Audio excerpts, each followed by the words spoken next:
Hello and welcome to part 2 of our US presidential election, Bloke in a Pub. And you can see I'm dressed appropriately and we're still in the twilight zone because Donald Trump has actually been elected president. A man, strange hair, it couldn't happen, but it did in the twilight zone. Anyway, we're exercising our Second Amendment rights here today, where you've got the right to arm bears, bear arms, whatever the hell you want to do. And to explain this on the level of debate we saw during the presidential election, I'm joined by Donald Trump, who's a loved up drunk, who's a little bit touchy-feely and inappropriate. And I'm joined by Hillary Clip-Clop, who's a donkey whose personal affairs might just be a little bit wonky.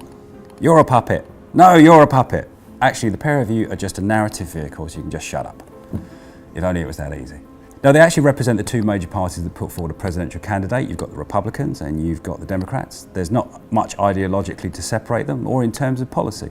And in fact, one of the things that we've seen in this election is there's been very little in the way of policy. Lots of rhetoric, but as we said in the last one, although Donald says he wants to drop nukes on ISIS, wherever they are, because you've got to find them first, Donald, and build a wall and what have you, Senate limits his power, and he probably can't do all those things and probably won't be able to, even though actually the Senate is also Republican and seems to be pretty much on his side. But I wouldn't panic about what he can do just yet. What he did very, very successfully, though, was he tapped into public sentiment and garnered a lot of support. And when we look at the vote that he got, it came from a big chunk of America that's fairly disenfranchised with the American dream.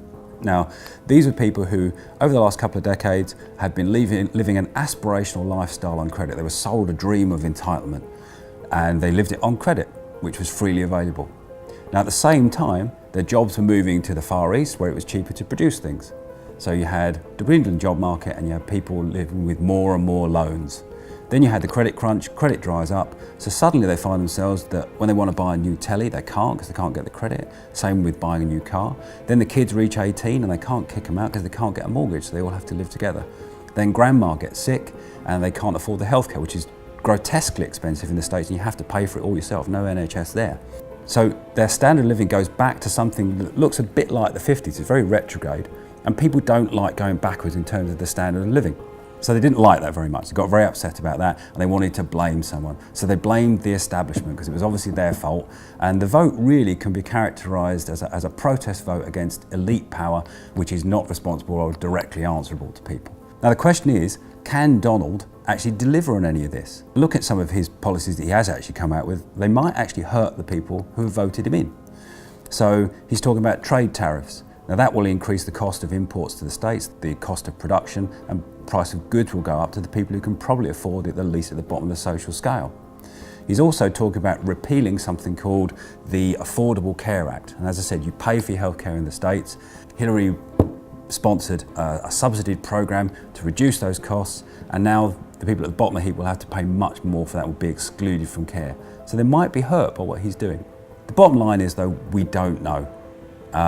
And in 1984, we had a similar furore when a B actor from Hollywood, Ronald Reagan, was elected president. We had exactly the same thing, but he actually presided over a very successful presidency. So possibly at this point, even though he's not a known quantity, we ought to reserve judgment.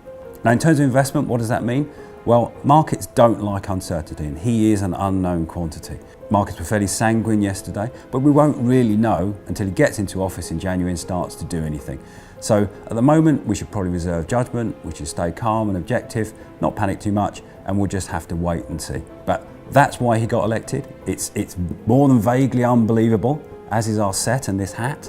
But there'll be more on this in months to come. So we'll see you again soon. God bless America.